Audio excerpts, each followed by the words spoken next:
Welcome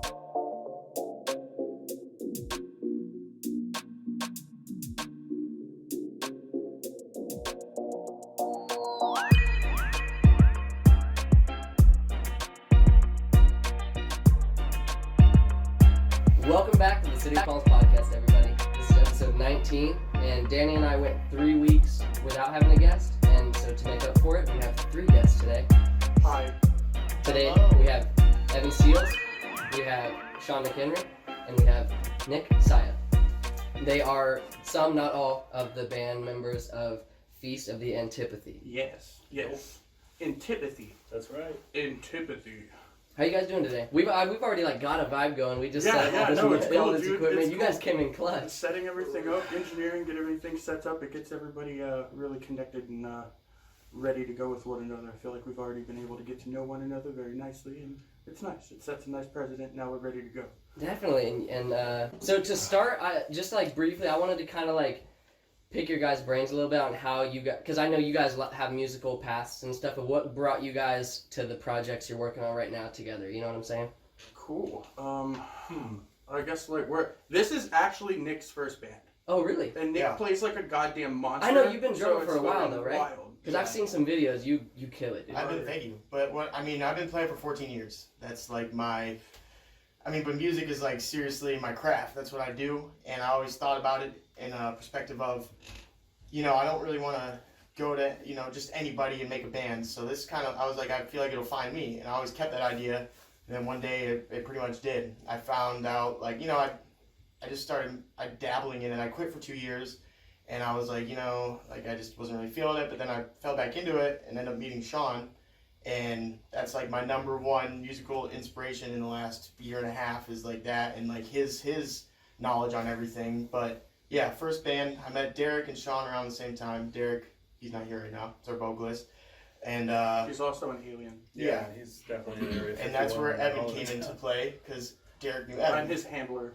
Yeah, he's his handler, and he needed him in the band. I used to be in a band called Tiberius with Danny James and James K from Science's First Werewolf and a couple other bands. They were in Hawks with Rockets and stuff a few years ago too. Mm-hmm. And Derek knew that I was in that band, and he wanted me to play the heavy, so he brought me into this band. And then I thought it was just going to be like a regular run-of-the-mill slam band, and it ended up turning into something more wild than I can have ever fucking imagined, and I'm happy it did, and it's awesome. Sean has actually made every member of this band a better fucking musician just by being himself. And all you have to do is like listen to it, dude. This shit speaks for itself. I was playing fucking weird indie music and making dubstep before I was in this band.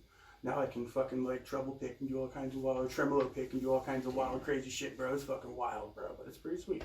It's been awesome, dude. And this man's been in more bands and projects than I can even name if I fucking tried. This man can write an album in an afternoon without even trying. It's fucking ridiculous. We're going to do a new thing. It's going to be a side project called Jekyll Maxon. Yeah. Jekyll Maxon. Jekyll Maxon. It's like Michael Jackson's name backwards. But it's going to be like Jancy Dubstep. Jekyll Maxon, dude? Yeah. Oh my god.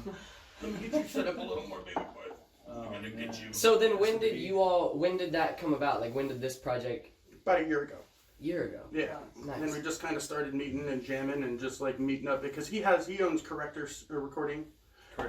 Studios in Fort Myers. Wow. So he always has people in and out of there. He works with all kinds of members of like big national touring metal bands anyways. Wow. We're not really a name dropper, but we got some homies in high places. Yeah. So, so we just kind of met up at his house and just started writing, and we'd have like a couple random 2-minute long songs and they were cool, but it's like, but let's play the same thing and make it slower, and then we do that 9 times per song, and our 2-minute long songs turn into like these 6-minute long monstrosities that if you played in front of most people's girlfriends, they tell you to turn it off, and we respect that our music can have that effect on people.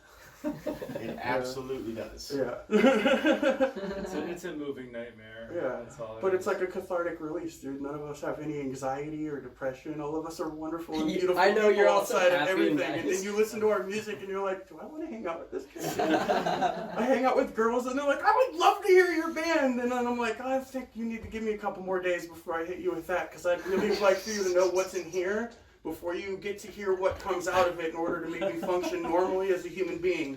So let's talk and have fun. You want to hear the pretty music we've made? Check this out. Okay, now check it out. Yeah. Why isn't she calling me anymore, guys? I really like that one. I That's really story. like It's that happened one. a couple times.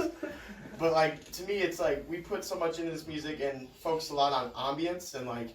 So there is a lot of character to each song, with the backing tracks and stuff. It's almost like they became fronting tracks. Like we basically made a vibe and we keep the vibe throughout the song. And I'm not gonna say that every song is the same because they're all different. Yeah, every single song has its own theme and it's about its own thing, and it's super wild too because it all puts together like one giant theme of the album, which is destruction in every single form imaginable. Nice. So who does the art for like the logos and stuff? Is there one Nick person? does pretty much everything. I've done a couple of them. I mean, we've had some drawn, but there's ones that I've like post edited color wise and added things to, and then there's ones I've made from scratch. So every single art that we commission from another person just gets wrecked by him in Photoshop to the point where like if the original person that sent it to him looked at it, I don't even think they'd like it anymore, but that's not their fucking problem anymore. Except for the high quality ones. The album cover oh is yeah, the album art's pristine and beautiful, Yeah. but we're That leaving one's that good. it for the I most did part. color edit it, but that's it. Just to make it look more realistic. I gave it a realism. Yeah. It's probably really cool to have all of that within your operation, right? Like having like the sound engineering and the art side, like all of it. It's awesome because like all three of us are sound engineers. He has a studio, I have a studio, and he pretty much knows how to run a studio and is slowly getting his own little bedroom set up and everything too. Yeah. So being able to like know exactly what to say to one another and like being able to not have to put in layman's term lingo and any of that, like just knowing exactly what needs to happen and how it needs to happen, and have the ability to not only know what needs to happen but the ability to motivate one another in ways that'll make that happen is super duper important. Because like it's not just like having the tools to make a painting, like you need to be able to like have the know-how and the push and all of that, and plus like all of us make each other better musicians, and it's amazing the ways that we found out to get that done and do it, and it's fucking awesome, dude. We're always pushing each other and it's badass. Hell yeah. So then what's your background, Sean? Just kind of grew up in the gutter, in the trailers in Jersey, and moved to Florida, where now I just sweat a lot. Stay in my studio and write music. Like I have hordes of music just saved on my computer. Like I have another project called Animal Farm that is pretty insane. We're sitting on like 50 songs at least. Jeez. And then I have like another project I did with another friend of mine who does like just a bunch of beautiful gent writing, and we did another project called the Fjords of Sand, which is insane. It's like pretty and then just chaotic, and that's like kind of where I was sitting in there for a little while, and then I met Nick and Derek. Skypacker and like all of that. Oh yeah. Like there's been a lot of you stuff record happening. Gutter God, bro. Calm down. You do so much. It's retarded. Yeah, I definitely like got behind the studio engineer seat for a little while, and kind of made a home. Just kind of doing my thing, and wound up doing Feast, and Feast was just like this crazy place to be because it's if Animal Farm like grew a third head, and like Derek was at the top of it and had a mouth. Yeah. Oh, and formed a worm, and each time the worm grew, it was like a black hole in its tooth, and it just swallowed life. Mm-hmm. I can't even go any further than that because it's. I've never played music this heavy in my life. And like the band that I was in before, Tiberius, was awesome, and we wrote great shit. Don't get me wrong, but my mom has loved me playing metal music since I was little. So I showed her Tiberius, and she's like, "This is cool, man." And at the end of the song, I'm like, "Dude, why do you have that depressing ass look on your face?" And she's like, "It's not metal." And I was like, "Ooh, okay, Ouch. I can process that. That's fine. I'm still proud of it though." And she's like, "I'm proud of you too, baby." And I'm like, "Okay, cool, that's awesome." And then I show her this shit, and she's like, "Evan, oh my god. You know you're gonna have to fucking answer for this one day, right?" And I was like, "Dude, what does that even mean? That's like the best thing you could tell me right now. Thanks, Mom. Love you. Means the world." So, yeah, dude, it's super sweet and it's super fulfilling because I'm definitely scratching itches and stretching muscles I didn't know I had, and it's fucking awesome. And plus doing it with these assholes is gnarly because all of us bring a weird separate piece to the fucking puzzle that ends up making it the fucking ridiculous ass monster that it is, and it's fucking pretty sweet, bro. That and I like the fact that like we can not take ourselves seriously and just do what the fuck we want. and we don't have to be super serious deathcore band all the fucking time because that's tiring. I like that about your Instagram. You've got like memes and stuff all over the Instagram. Yeah, it's so dude, funny, like, dude. why not, dude? Like, I hate it. Like, there's so many heavy ass deathcore bands that do nothing but take themselves seriously to the point where it's like detrimental to who they are and how people look at them. Like, why would you want to take yourself seriously to the point where you feel like your fans feel as if you're not approachable? Yeah. You know, like they can't, because like people listen to your music because they feel as if they can relate to you, and when you make it easier for people to relate to you, they're gonna want to listen to your music more. That's one thing I loved about Metalocalypse, because that whole show is like making fun of itself, you know? Yeah, it's fucking awesome, and like I like the fact that we can do that just by being ourselves. We definitely mentioned that is like we're like a live death clock. It's like it is one of those things. Like I mean we tell a story. We took the same concept of a book, like writing a book, as we did with the music. Is the hook, you know, you grasp people in with the sound and then each song is like its own entity. It sounds completely different, and it's almost a different genre because, you know, there's deathcore and like there's a billion subgenres of cores, but we didn't really ascertain to one. Like I couldn't put a label on it. And I've only been playing deathcore for about a year and a half now. Like I was not a deathcore drummer. I did everything but. I mean, I played some things, but this has been like my focus for the last year and a half is just this style. So it's definitely changed me as a musician, and playing for as long as I did alone, playing to a click got really frustrating. But now I can. Yeah, but that's why you're good, man. Yeah. That's how Rodney Mullen got good at skateboarding. Yeah. Just by sitting in his rural ass house for fucking 8 hours a day in isolation, just doing it over and over and over. And that's how most people get good at anything. You just actually did the thing and fucking took it to a head. Yeah. Which is awesome. Definitely. So I'm not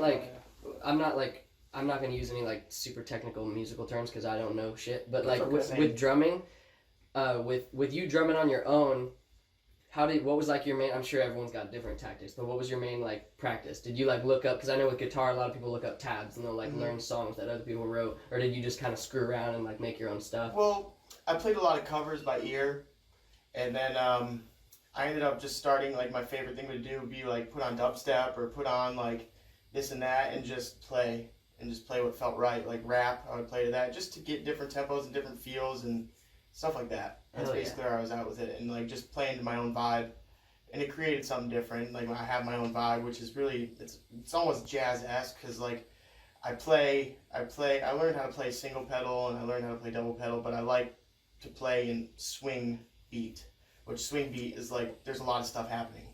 So it's basically a normal standard time, but I'm doing counts in between that make everything full. But I mean, then to come to this and like slam and deathcore and all that is very 2/4, very simple, but I mean, it was hard to catch on, but now that I'm there, I can mix the two together and make something unique out of my drumming. It's not your standard deathcore drums. I so feel that. Now that I've caught up and can breathe, it's cool and I really like it. all the guitar riffs are like pretty much babies from Meshuggah in like 95 from like the Nun album meets like Dead Guy, just pure noise and dissonance. Like, which all of us happen to be great fans of. Yeah. I like that. You like listening to shit grind up against Rush too? Sweet, dude. Let's make a band out of it. Nails on chalkboard, count you in, dude. I like live to make chugs and sounds in the guitar no one's heard that just sound like so raw and it breaks all the rules. I don't care. His nickname in our band chat is Chuggy Cheese. Chuggy Cheese, man. Yeah, he lives up to it, dude.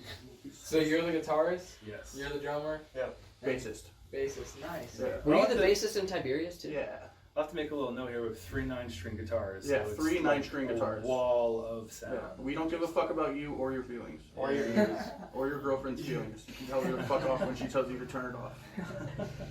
Yeah. Most people wouldn't do that, but I mean, I listen to a lot of bands that have 3 guitar players, and you can clearly tell that it doesn't have room for 3 guitar players. There's always 2 guitar players playing the same thing with 1 guitar player underneath it going meh, meh, meh, meh, meh, meh. And I like the fact that there's like 4 distinct layers of ridiculousness happening here, and like it's fucking awesome. Everybody has their own place. Everything sits well with one another, even though it's a wall of sound. It's not mashing and smashing with one another, and everything is very, very deliberate in the way that it's laid down, and it sits on top of one another, even in a live atmosphere. Yeah, definitely. Like, I'll give some love to Chris Whited. Oh yeah, Next dude. Center album too, because we just got a copy back of the newest mixes he's done, and we're blown away. It's like nuts. He finds a home for all the guitars and all the backtracks, and makes it sound pretty solid. Like, he's definitely doing a really, really good job. So he produced the album? He didn't produce it, but he's mixing and mastering it. Okay. Yeah, we did all of the recording and tracking at Corrector Studios, and then we sent him all of the files to mix and master and all of that. Yeah, Chris Whited is from 1776 Studios, and he is also the drummer for Body Snatcher. And he was the drummer of King Conquer and all of that back in the day. Yeah. And he used to own a studio with Jesse Kirkbride, and they used to work together, but they kind of split up over some drama that I'm not going to talk about right now. But I'm happy that it happened in the way it did. But all of us have known Chris for a very, very long time. So the fact that we're able to work with somebody that we love as much as we do him is awesome, because like, it's one thing to even give all of your music to another person and trust them to make it sound good, but there's some kind of level of security you get when you're able to hand that over to somebody you love and trust more than anything in the world. Because like, you hear it in the final product, man, it's awesome. It's like, no matter how long it takes or how much work it takes, at the end you hear that love come through, and it's fucking awesome. I met Chris like 11 years ago when I first moved here. So we go back pretty far. Yeah, and I've known him since I was like 15, dude. We used to like go to his King Conquer house and watch them play shows out of their garage and shit back in the day. So it's cool to like see them turn into like actual bands that have made a name for themselves. And now he's, you know, out touring with Chelsea Grin for 3 months and coming back and recording the whole time. So it's cool to be able to like see our homie live his dreams, be able to support him live his dreams, as well as him supporting us to live ours. Right. It's cool how this whole scene is like a self-reciprocating positive feedback loop for all of us, and it's awesome. Cool. Because the same with Traders too. It's like all our homies are like really doing it, man. Grinding it out, going on tours all the time. And it's awesome because like all of us are just constantly handing out, you know, just chances and favors and anything we can to one another, and it's so cool because everybody's just moving up no matter what. Yeah, that's what it's all about. So cool, man, and it's just been such a constant thing. Like, any band that's actually coming out, that's putting forth any kind of work with themselves at all, is actually going somewhere. And it's cool to be able to like see a working support system of a scene to make it actually happen to the people who are willing to work for it and make it happen for themselves, you know. Yeah, another thing too is like, I'll do designs for the guys for their drums. Like the drum kick, did them for Traders, Body Snatcher, you know, just did everybody. Our band, yeah. Yeah, we're gonna. Tiki Allen's new band, Scumfuck. It's just wild. So that like, band's ridiculous. Yeah, just like, cause I work at a sign shop, so I'll help out all the homies, you know, and keep on like. He does the rapping. Feeding the scene, you know. Yeah. And just like.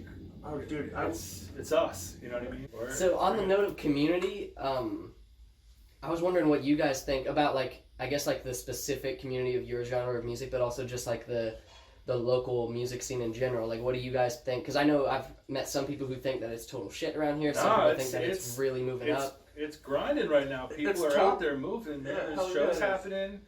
Stuff's popping up. Like, things are still happening in Fort Myers and this whole area. Like, Southwest Florida is still like popping off. Oh yeah, absolutely. Yeah, because we've seen that in like the hip hop front and like R&B type music, and then now meeting you guys, and we had Angela Page, and she's kind of in that same sort of zone a little bit. Yeah, and we know her. From your guys' perspective, it seems like things are going pretty well on that. Dude, hip hop too, dude. Hip hop's hella flying off of Naples and Fort Myers. Is. Dude. When I'm not with them, dude, I record a bunch of hip hop at my house, dude. That's like 90% of what I do at my house. Hell and yeah. like, you'd think that I'd be working with metal bands and shit all the time, but like, that's just what hits me up. And I'm not gonna say no to money or practice, you know. But yeah, dude, it's nuts the amount of actual quality that's coming around. But you also see that anybody who has quality that's around here isn't staying here. You know, like whenever people reach a certain level, like, you almost have to be able to go and look. Is that Dom? Yeah, dude. Of course, dude. Like this, like, exactly, dude. You have to be able to branch out. But you know, if you're gonna take over towns and cities and states everywhere else, you got to be able to take over yours first. You know. Yeah. So as soon as we're able to do that, then we branch out and move on. Like, of course, we want to play local shows to all of our homies and shit, but bitch, we got shit to do. We got places to see. I want to play a show and know it's fucking snowing outside. Like, damn it, I want to do that shit. So how often do you guys play live? We've only played one show. Yeah, we played one show. We had a great first show. We played with Destruction and Betraying the Martyrs. And Entheos. Where was that? Sentinels. That was such a great show. Oh yeah, dude, they were nuts. Oh, and Sonder Inspired, dude. We honestly made fun of that band when we saw them on the lineup because like they're like a slower emo-ish kind of like, you know, post-hardcore band playing with a bunch of deathcore bands. And then they played and they were actually cool and we partied with them all night. Yeah, so it was badass. It was really cool. Yeah. So everybody on that show was sweet. the bass player of the headlining band told me I had a sweet crunchy bass tone afterwards. Normally I don't get starstruck, dude. I've been doing this shit for too long, but just I wasn't expecting that at all. Because usually bands just kind of do their own thing and mind their own business at shows unless you walk up and talk to them. But he made it a point to walk up and say that to us. And everybody from all the other bands watched our set without fucking with their phones one time. And that means a lot. And it was sweet. Hell yeah, that's tight. And like, dude, the crowd was super engaged. Everything was awesome. We didn't fuck up too bad. Everything was pretty dope, dude. So yeah, for the first show, it's fucking sweet. Our next one is September 7th with Scumfuck and Dealey Plaza.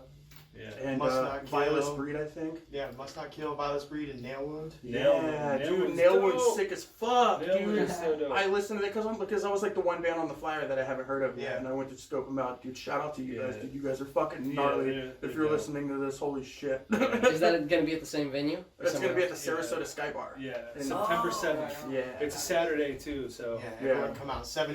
Yeah, it's $7 Get bucks. in, Yeah, 21 it's and up. $7 and it's on a weekend. None of you And little it is pussies gonna can be- make any excuses to not go. I Dude, I gotta swear work to that God, stuff. I'll kill It's all gonna of be you. nuts. It's gonna be Yeah. nuts. I mean, it's gonna be a good time. A lot of good bands, a lot of good music. Yeah, and everybody's playing with our homies, you know, so like Yeah. everybody's getting along. Remember at the beginning of this podcast when he told us to turn our we're having a meeting outside. Please, I thought I put it We're on having- silent. Dude, I put it on silent. My phone is not okay. So are there any local, like, you've already shouted out a bunch of local people you dig, but like, any in this specific area, any people you think that are really killing it? Yo, Death Inside Us just got a new vocalist and they're about to kill the game, dude. I love every member of that band and they're doing really cool. And they actually just played a show with Body Snatcher up here in Fort Myers. And now that they're like, finally have their trajectory and they just found their voice, dude, I think they're gonna really start picking up some traction and start doing some big ass things too, dude. Yeah, Dealey Plaza just picked up a new lineup and they're killing it too. Oh, dude, now that Dealey Plaza has Raymond and Ryan Tregea, Yeah. that band is fucking perfect, and I'm so excited to play with them, dude. And I love that that band has like 9 different genres that they play in, and they can do whatever they want, no one gives a fuck. Mhm. I love that they can do what they want, and it's just the best shit ever. Yep. It's fucking awesome. Stompy. I Yeah, like it. those kids can do whatever they want, and I'll listen to it in my bath. I love it. And while I'm beating the shit out of my friends. Both of them are highly cathartic activities that I enjoy listening to metal in. All right, I got a little bit of a juicier question, but before we get to that, let's take a quick break, Okay. and we'll be right back. Thank you everyone for listening so far, and we'll see you after the ads.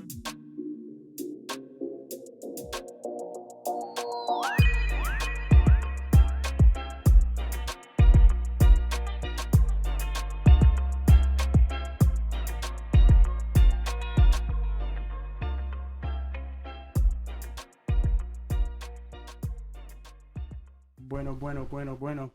All right, we're back. I have one question because I know you guys have only played live once as Feast, but I'm sure all of you have like live music experience. Do you have any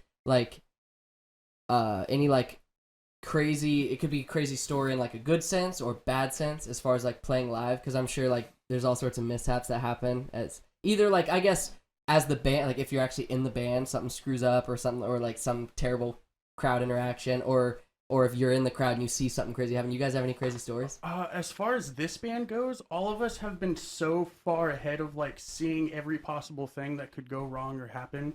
Like even like for our show, we brought like backups on backups, and like all of us pretty much have realized that shame is a powerful learning tool. And when you use it amongst yourselves in a band in a controlled brotherly environment, it can lead to some amazing steps forward when it comes to your self-discipline and the way you handle and run your business. Yeah. So honestly, we haven't really had any gnarly moments with us or ourselves. Like we've had, you know, some crazy people show up at band practice and, you know, gone off to space and, you know, done a couple Demi space travel experiences. I'll go Joe Rogan on you guys. You guys ever tried DMT before?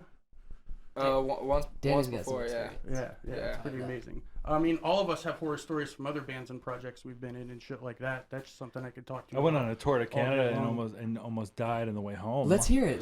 Start Oh. where whoever wants to start. Let's get it. All right. Well, I was in a band called One for One, which was like a New Jersey-based like punk hardcore band, and we did 2 shows in Canada. And on the way back, we're going through Pennsylvania, and our drummer fell asleep at the wheel. Went into a ravine, kind of did like this, because it was a 2-lane road, did like this, and jumped straight across the 2-lane road into the other ditch, like dead up like right into the other side of the ravine. I was sleeping and woke up in midair and kicked out the side of the side window, landed on my skateboard deck right on the kingpin and cut a big gash in my leg. Kicked the side window out completely. Woke up in midair, like I said, and the first thing I was like, yo, is everybody okay? Everybody okay? That was the first thing. I just care about everybody else. I don't care about me. But everybody was okay, sort of. Paul had a big steering wheel imprint on his chest. Jay bit his lip open like to here, and my leg was jacked up. Long story short, I just tried to take the wheel off and bash the frame in because the frame was too close to the wheel and like couldn't totally fix that. So then we had to wait for a tow truck to come bring us to a truck stop, and we had to wait a couple hours till somebody from Philly came to pick us up, and eventually we made it back home to Jersey. Jeez. Yeah. Damn, dude. Yeah. That's gnarly. I haven't even heard that story before. Holy fuck. That's nuts. And you said dude. that was on tour, or you just going to play a show? That was just like a mini like Weekend Warrior tour kind of to Canada, which is kind so of that was run. just the beginning It of was it. You a didn't run. make it. No, it was just like 2 days worth. It was on the ride back. Like we were done with the okay. shows, so that was a good time though. It was a bunch of great shows. We played like some pretty cool shows, like 2 shows that weekend, but they were great shows. Nice. Yeah. Oh yeah. I used to like I was in metal bands when I was a teenager. So I like my mom let me drop out of school when I was 16 to be in a band and go on tour. And then she got tired of me, worried about me dying, so she decided to be our manager and go on all of our tours and book all of our shit for us. What? Yeah, it was nuts, dude.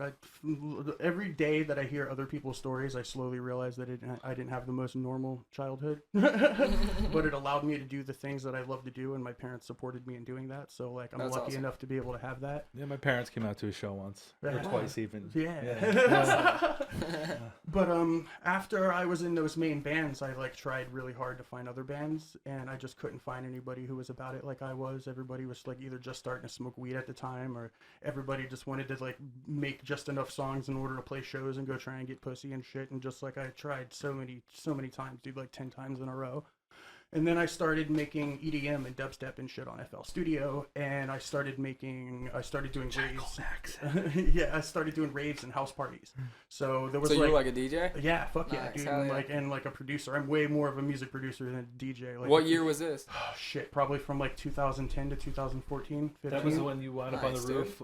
You took the ladder Yeah, with that was you like and 2011. 700 people at, Yeah, like, a that was like party, 2011. Yeah. Wait, was this in this local area, or are you Yeah, from this somewhere was in Naples. Wow. Yeah, fuck yeah, dude. So you were like the hyphy producer. Yeah. And then we did a show called The Rabbit Hole for a couple of years with my buddy I've heard of JC those, and Nick. Yeah, those were our shows, dude. Those were our little babies, bro. But we did a whole shit ton of house parties, man. And they had this one party that me and my buddy Scott got booked to do, because like once we started doing shows and parties a couple times a month, our name started getting around. So people are like, hell yeah, dude, come DJ our show.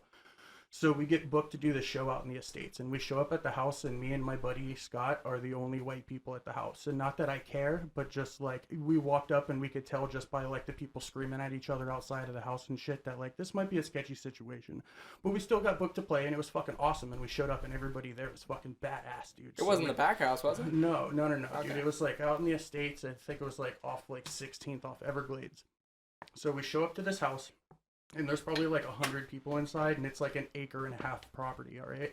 So we walk out, there's like, a bunch of people hanging outside the house, and you walk in the house, and there's probably like a fish tank that's probably like 2 foot high by like 5 I've been foot to parties long. like that. Or, do you ever go to a party like that, or maybe this was at your party where you had like a huge block of ice with like a little channel for shots? Oh, gnarly, dude. Have No, you we ever- never ever got that experienced fancy. that? We almost had Dude. a camel at one of our parties once, but I was the one that put the axe on that idea, because I knew for a fact somebody would either feed it drugs, get it drunk, or try and have You sex say a with it. fucking camel? A camel, bro. Dude, Yeah. how do you have a camel in the Bro, States, because there's dude?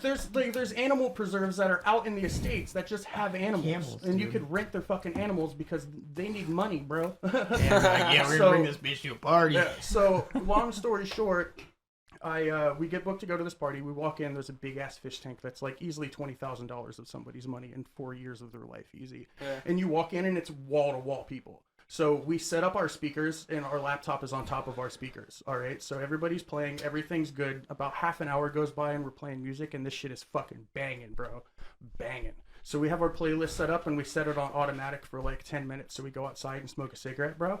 And we walk outside, and I am outside for 5 minutes before I hear a bunch of screaming and bashing coming from inside the house, all right?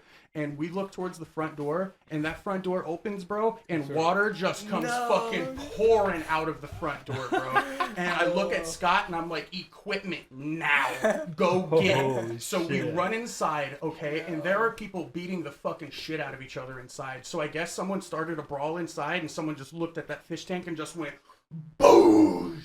So we walk in the house, and the woman that owns the house is freaking the fuck out because everything that she's worked for the past 4 years of her life is now flopping around all over her living room. She lost Baby And Shark. It sounds like there are people grabbing her TV off of the wall. There are people grabbing her stereo receivers. Literally everything that's not nailed down, people are grabbing and running out of the house with. Jeez. And this woman is just sitting in tears in the middle of her floor while her fish are everywhere and just freaking out and crying because her life is currently just got ruined in 15 seconds flat.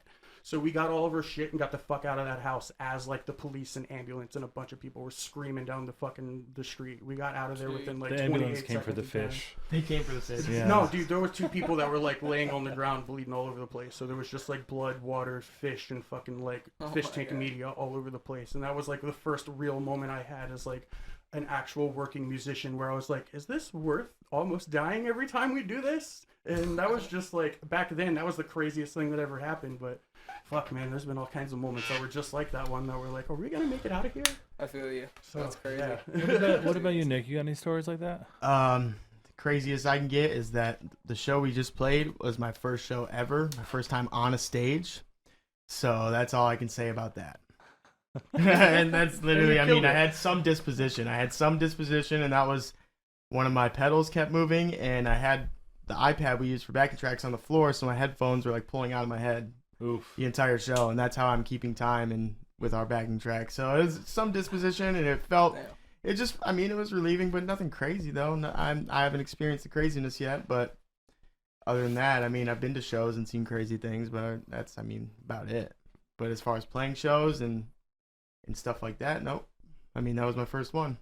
I feel you. Yeah, just a baby in the show world, but he's the baby shark. Yeah, I'm the baby shark. Yeah, we're getting him though. We're gonna cut his teeth real nice and sharp and get him into some experiences that he might not think he's gonna make it from. That's already happened, but that's the fun of it, dude. Every single new show and every single new thing we booked is another experience for us to like a chance to like go out and do some dumb shit and meet some sweet people and fucking get some shit done, dude. Cause like, dude, we're like all of us have been doing this for like the past year of our lives and barely telling anybody outside of like the 10 main people in our lives. So now that like we're finally booking shows and our album is finally done, now that we get to like drop this thing out of fucking nowhere and everyone finally just gets to see what the fuck we've been keeping ourselves in our bat cave for the past year. That's sick. It's been fucking cool, man. It's been fucking work, dude. How long have you guys been doing this? I know you guys are like interviewing us, but I kind of like want to interview you a little bit. No, I feel you. So this is our 19th episode, so we've done it for almost 20 weeks now. Nice. Yeah. Hell yeah, dude. What experience have you guys had in broadcasting before this? Like, what made you guys want to do this? Oh, zero, dude. Literally, well, yeah, I've had this zero. This is the skater mentality. It's like do or die. I love it, it was dude. pretty I much love his it. idea. You know. Yeah, so what happened was he moved to Pennsylvania for like 2 years, and during that time, we only really communicated through like phone calls, and we play Xbox with each other. Mm-hmm. Oh, so like, you guys moved away from one another for a while. Yeah, he moved up to school. I heavily relate to that because my sister lives in Massachusetts, and she's like a creator as well. So, like, you know, we try and stay as close to one another as we possibly can, but it's still fucking impossible. So every single time we're around each other for longer than 5 minutes when she's actually here, we want to, like, do something and make something and get something happen. So I can't imagine how awesome it was for you guys to be away from each other for so long and then finally be able to just, and then do this. Of course, you guys had the energy to get this going and get doing that. Because, like, I'd feel the same way if I had to spend that long away from her, dude. So fuck yeah, dude. That's awesome. Yeah, that's basically how it happened. Once he moved back here, I was just like, yo, let's do it. And we got together and got a motive and whatnot, and hell yeah. Nice. So I see that. Are you for or against this fake meat? I feel the need to touch on this. Yeah, we can touch on it. What are you talking about? All right. So they shared a clip yesterday talking about how, what's it called again? The Impossible Burger. Yeah, it's called the Impossible Burger. All right. So what they do is they make a burger out of soy, and you almost can't tell that it's not made out of meat. And it's not just a bunch of soy ground up either. What they do is they grind it up and they separate the protein out of it. And then they renature the protein in a way where it sits together like it's an actual muscle fiber. And then they take that thing that they make in the Petri dish and then they grind that itself. So what you're doing, like, it still has like a simulation of muscle fibers that are in it. So that's one of the reasons why it tastes and feels so much like regular meat. And I totally get where you're coming from, because you're like, I don't fucking, it's some ground up weird soy ass bullshit, dude. I'm not trusting that. But when you feel it, it's just like fucking meat. And it's weird because they grow it and then they grind it. So that way it feels just like it. But yeah, I figured I'd and it actually doesn't taste that bad. No, dude, you season it like meat, and bitch, it tastes like meat. I'm gonna do a taste test one time, because I'm not vegetarian anymore, but I was for a long time, like 5 years, and so like I know all about it. But I want to do a taste test where I cook something and then put the meat. Once it becomes financially viable and there's enough research and development, I totally see us living in the kind of universe where like that's gonna be all over the place. Because like giving people, you know, a healthy alternative to meat that actually tastes and feels like meat is going to be fucking awesome. Yeah. And then, you know, people are all of a sudden not going to be scared to fucking eat it anymore because of their own fucking moral handcuffs they put on themselves. Yeah. But that's their problem and not mine. And it seems like most people you talk to about the topic, like most everyone loves the way meat tastes and stuff, but a lot of people were like, well, yeah, I'd be down. Like, because most people are against like the meat industry and dairy industry. Everybody loves animals, okay? Everybody loves the way a fucking Angus burger tastes until they're sitting there with like petting a cow with one hand and eating a burger with another. Yeah. You know? No matter who you are, you're gonna find that experience difficult. But like all of us live on this weird system of suspending our disbelief every day with the shit that we shove in ourselves. Yeah. So it just kind of is what it is, you know. If you decide to have morals with your food, that's cool. I would hope that attitude can maybe transfer into something else in your life besides that. But if that's where all your energy is, it's a good fucking start, I guess. Yeah, and it seems like convenience and finances is like the main reason that people don't choose it. I've but if lived you off live like McDonald's in LA, for weeks at a time, living off fucking $20 a week, bro. All of us have fucking been there. Dollar menu, boy. Any band that's ever been on tour ever has had that moment where it's like, all right, well, we have 28 extra bucks. We can definitely get at least 4 cheeseburgers with that, but that means we need to come up with X amount of money to gas to get to the next spot. So yeah, don't do it if you don't have to. Like I said, this man's almost lost like fucking 90 pounds. How much have you lost in total? Oh, like probably like around 75, 80. 75, 80. Excuse me for being off just a little bit. Is that not eating meat? Like, is that keto? No, keto, that's bro. the exact opposite of what he's saying. Completely exact opposite. Yeah. It's like I'm like all veggies and protein and no carbs. Well, the and thing sugar. is, like, you just don't have sugars, and you don't have. I mean, like, you don't have sugars and carbohydrates is the thing.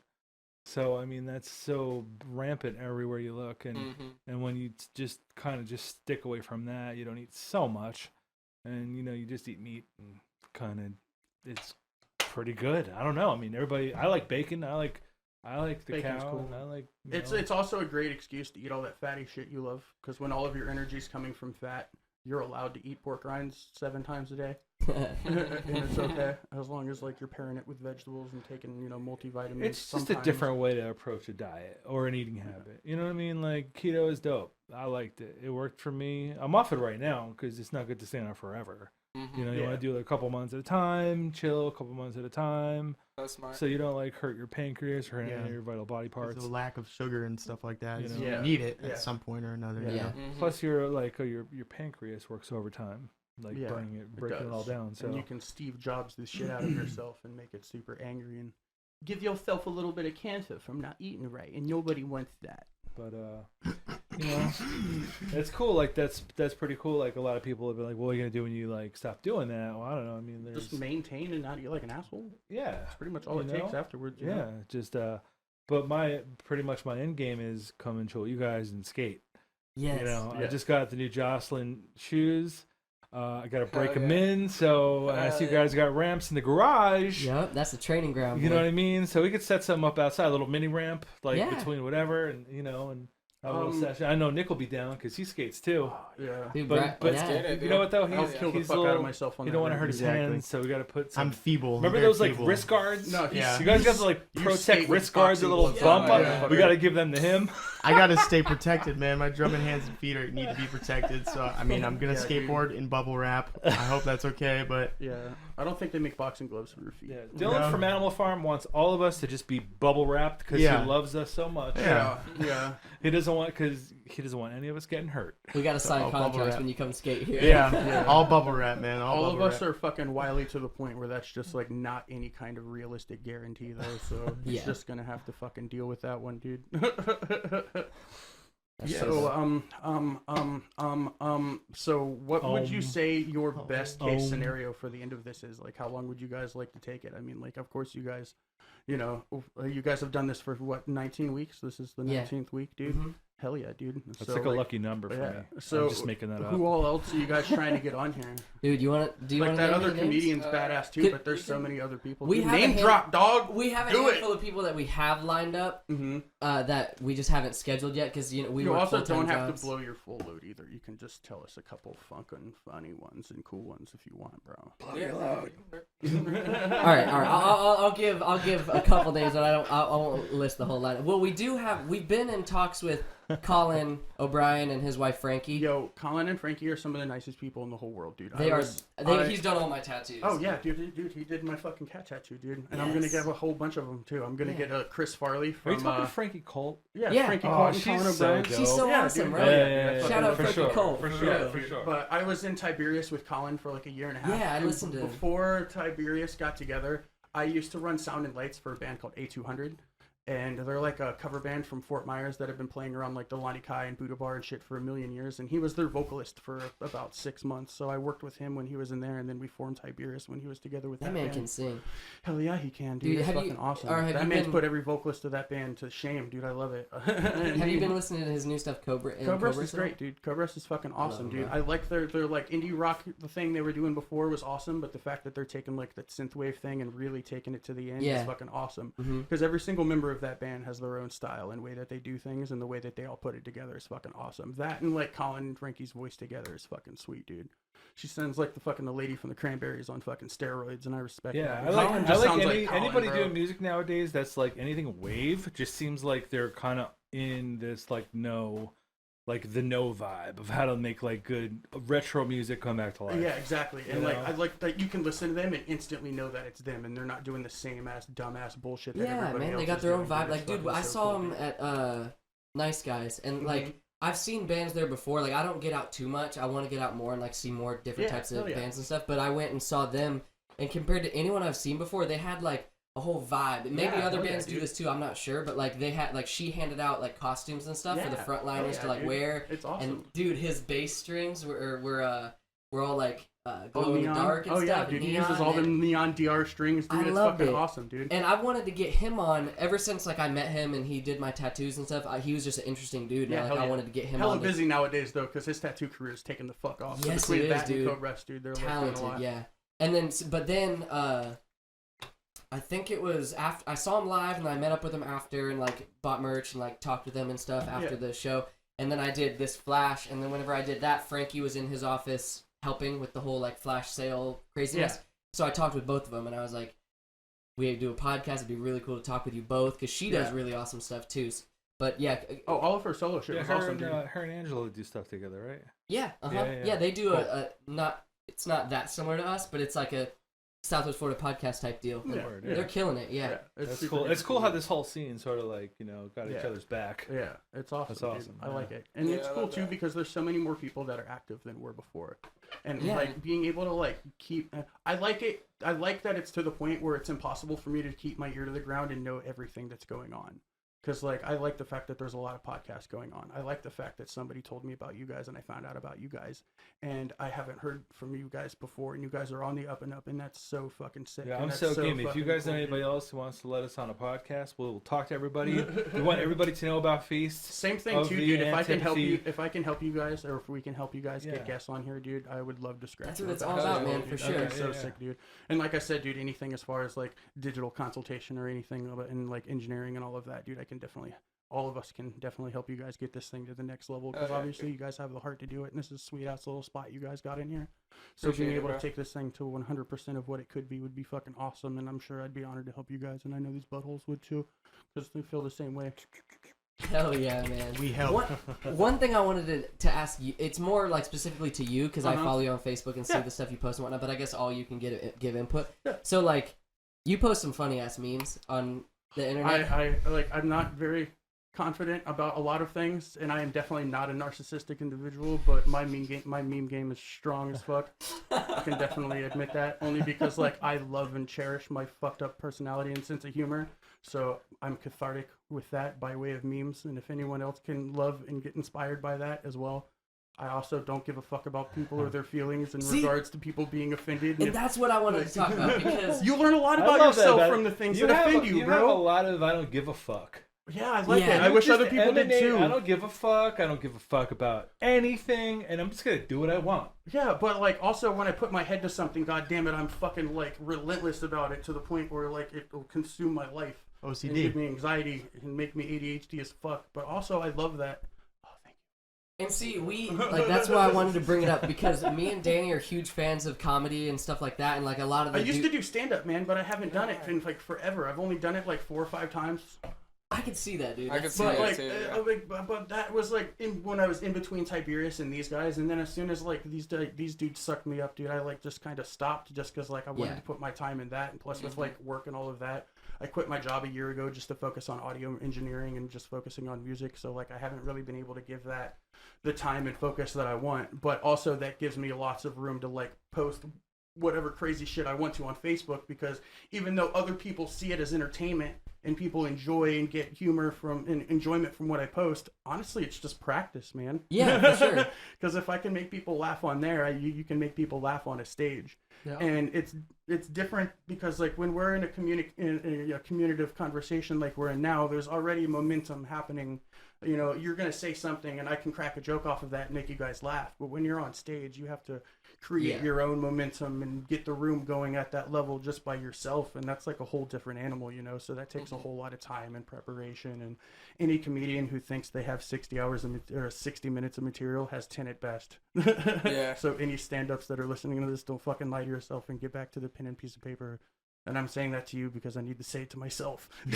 That's the twist of that. And so do you think, because like I feel like right now in particular, like this like day and age we live in, there's almost like a cult of outrage where people like I guess my question is, do you think there's jokes that are too screwed up to make, or like if you can't joke about everything, you don't deserve to be a comedian. Joke about everything, nothing is off limits, or else it wouldn't be comedy. Any good comedian can make a good rape joke in the right context. Yeah. Like you can. Dave Chappelle has made some screwed up jokes, but he nothing doesn't. that you can't make fun of, because that's the whole point about comedy, dude. As soon as you start taking yourself too seriously, you take yourself to a level that other people can't find relatable. And as soon as you take your own relativity away from other people, any suggestion of success that you have in your future gets taken away from you.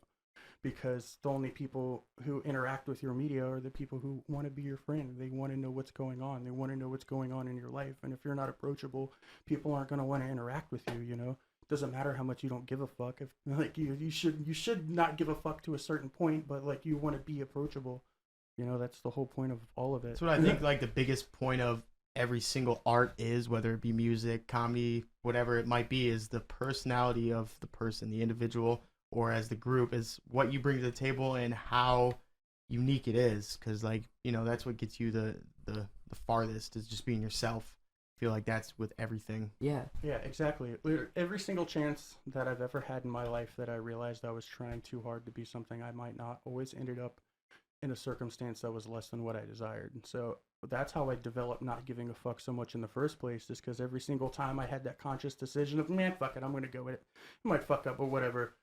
I always get way more net positive in the end than negative. So fuck it, dude. And plus, it's super liberating, man. As soon as you start putting energy into what every single person you interact with in your life feels or thinks about you, fuck!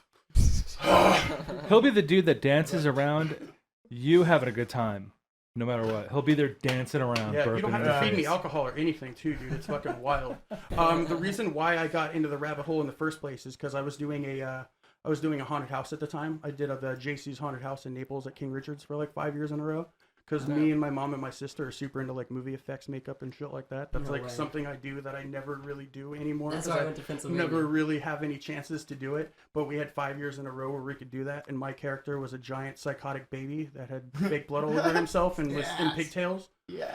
I think I've seen those pictures. Yeah. Amazing. Those dude. are haunting pictures. Hell yeah, dude. Hell That's your yeah. next Oh my stage God. outfit. Oh, dude, I've been thinking about wearing a Wear that diaper on diaper. stage. Let us play a couple shows. Let Okay. us get a little name for And then you can ourselves, wear and a if we diaper? play like a gnarly Halloween show, dude, fuck yeah. Hell I'll yeah. go As long as I got the pigtails and fake blood, I If can't you just do be that- on stage in a diaper if you because do that's that- weird. I'm gonna go as Dr. Phil. I will do the Oh my haircut God, and I'll dude. dye my hair gray. Can you just like talk to me, like talk down to me in Okay, between yeah, songs? those guys who working on Listen stage. up. I'll just be the Spitfire face. Yeah. I've actually was like the actual like Spitfire face, like in Salem, Massachusetts for 2 years in a row. No way. Back in the day, like just have the mask because you know how big the sticker you is. played- Yeah. It's face sized. I just cut holes and was the Spitfire. If fucking you played a dude. show in that great. mask, that would be so sick. Yeah, That would be so fucking dope. Halloween Yeah. show ideas. Oh my god, that'd be so cool. What would we should do a Halloween show. That should happen. Yeah. That needs to happen. Yeah. That should happen. We can do that. That should Okay, happen. cool. We'll put a pin in that. Yeah, the whole Good business whole meeting, guys. diaper Thank you, thing guys. though. Thank That's something else. Oh yeah, It yeah. sort of reminds me of these dudes in Pennsylvania. Bad Luck 13 Riot Extravaganza. Ever hear of that band? Go ahead and give that to me one more time, buddy. Bad Luck 13 Riot Extravaganza. They were a Bad band Luck for 13 Erotic Extravaganza. Riot Extravaganza. Bad Luck You know what? 13 You might as well Riot. say no. No, Okay. like they'd play naked and everything. Then they'd always nice. cause a riot. Like that's how this band rolls. Like people go crazy. Nice. That's like this sort of like their gimmick, Uh-huh. and it works. You know, people like they shut down Hellfest one year. Okay.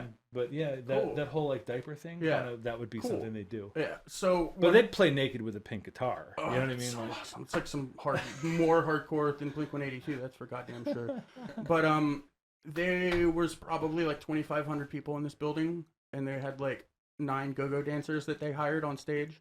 And I get to the party or the rave or whatever, and my homegirl is like, "Where were you? Like, what took you so long to get here?" Because like it would go from like 9 p.m. to 5 a.m. and I got there at like 10:30. And I'm like, I was doing the haunted house. And she's like, holy shit, do you have your diapers on you? And I'm like, oh my fucking God, I do.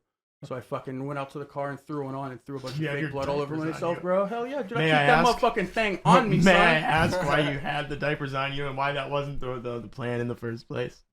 were they Because depends or depend? depends. They were depends, dude. Okay. Yeah. No, you know, extra, they're actually extra not, absorbent. No, this is I sweat a lot. this is one of those Mandela effect things. Now, this is a whole nother topic. I'm like freaked out by. Yeah, yeah. It's not depends. It's depend.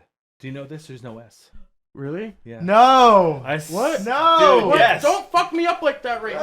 No. Do you know any other crazy Mandela effect? All of I I think know a about that couple all of the them. time. I know a couple of them that really freaks me out. The whole Berenstein Bears things. I had both. Those I mess had me up. both. And Monopoly Man Those are has no heavy. monocle. The Bernstein Bears were one That of the one's most. crazy. No, I had the book. There's no A. There is a no A. Okay, well, It's the an Bernstein E. Bears were one of the most bootleg books in the entire world in the 90s. So there No, were a this bunch is of back in the early 80s. Oh yeah, but there were like either way, but there was a bunch of companies that made fake, cheaper rip-off versions of them, and there were fucking ones that had both of them on there. Because I definitely have a picture of when I was a kid holding books, and there was 2 of them. And it's in a fucking photo album at my mom's house. I swear to God. And it's me holding 2 Bernstein Bears book, and both of them are spelled differently. Okay, they're both That's spelled way. differently. Funny picture. Okay. You just cracked it, dude. Yeah, You just yeah. cracked Because like as soon We're as this living in a thing came, simulation. as soon as this thing came out, I was like, oh, that's I remember that because I got 2 books for Christmas, and my grandma was like, why are they spelled differently? And they were like, holy fuck, they're right. You know, I really do think we are living in a simulation. We of might. our We life. could be. No, we could be. definitely We could be. We could be. We're all just the next gen council, man. We're just on the PS6 right now. We're playing For our real. own lives. What? A kid named Mark is playing me right now. Oh, that's Terrible so job. terrible, dude. I'm just like some fucking like weird little rice patty fucking. No, dude. I don't think about that. That's wild, dude. Or wait, we took the am I red or the underneath blue this? pill, man. We What took if your one. We subconscious The is purple like who pill you and really just are, went all the way. and that's the person that's just driving you, and that whenever you dream at I night, you're fuck with going it, into dude. their life. I'd be about it, dude. I'd be like, It's word. terrible, dude. Let's go do Fuck. some cool stuff. Put in the cheat Existential code. dread is not something I handle very well, dude. I'm so good at staying away from that. Damn it, it's rough. Living it. Yeah, I guess we are. I wonder what OS we're running on. A good one. Yeah. One that makes us unaware that we are a video game. So is DMT like a firmware update? Yes. Okay, that's It cool. only comes once every Haley's comment. So what is feast then? How does that fit into the whole thing? What is feast and antipathy? How does that fit into the whole? Like, That's us breaking the system. simulation? We're breaking the DLC. simulation, Well, bro. that's- Yeah, is That's that a DLC? DLC. Dude, Oh. DLC. Feast Yeah. is DLC. Oh, it's a DLC, bro. Damn it, dude, you're right. It's a premium DLC, dude. And we're the feasty boys, so we're like each character you can switch Yeah. and to see who you want to be. Maybe that's it, dude. Maybe after we release our final album and the Beast with a Billion Teeth takes his final form, we're gonna like play our backtracks over one big giant stage, and then everything's just gonna collapse towards the center of the earth that day, and then the earth is gonna turn into the Beast with a Billion Teeth, and then he's gonna consume all the planets in the solar system, and then he's gonna consume all the other galaxies, and then when the universe reaches an eventual heat death, he himself will be the reason for the next Big Bang. And then the universe that comes out of his little buckle is going to be the exact opposite of this one. Dude, yeah, nope, it's gonna be the opposite. And that's how it is. And All right, thanks everyone for listening. This That white hole is just a fart. That's all I'm saying. yeah. We have all kinds of lovely and crazy ideas as to what our music Dude, I means love and you what guys. our That was character pretty is, far. dude. That was pretty deep. Yeah, man. hell yeah, dude. I Damn. think about this shit a lot, dude. you ever think about writing TV shows or anything? I feel like that. I have definitely fantasized about being in a writing room a couple times. Between me and him, we could probably come up with some pretty good fuck ones. yeah, absolutely. bet. But like sure. where we come from, dude, there's no avenue for that. Like I can't just like go down to a writer's office and like if this was LA, it'd be a Right. different story, or like New York or any kind of like hub market or anything like that. But you know, here the only chances you have to write are on like corporate fucking commercials and shit like that, you know, like you don't have anything where you can get any creative freedom or anything that doesn't have to do with like a bunch of kids using high-8 cameras from fucking 15 years ago on equipment that's super outdated. Like no one's doing shit that's that progressive around here right now, you know. Cutscene. Had a crazy movie idea. Go ahead. All right. CERN, right? Explodes. 2 beams explode from CERN, whatever the hell they got going down there. All right, I'm following you. They go, one is 2 feet above the ground. It's a molecular beam, cuts everything 2 feet.